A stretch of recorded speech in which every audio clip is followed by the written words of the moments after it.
సాహసమే నీ ఊపిరని, సహాయమే నీ మార్గమని, దళిత ముక్తిని లక్ష్యమని, సమాజహితమే సర్వమని, కళాన్ని ఝళిపించావు, గళాన్ని పలికించావు.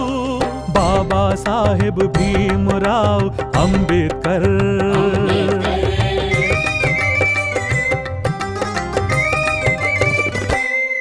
అంటరానితనమే ఘోరమని, కుల వివక్ష తీరని శాపమని, ప్రపంచానికే చాటావు, ప్రచండాగ్నివై రగిలావు.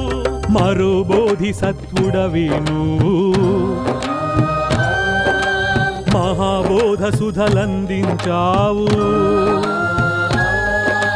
నవభారత రాజ్యాంగ విధాత, అభినవ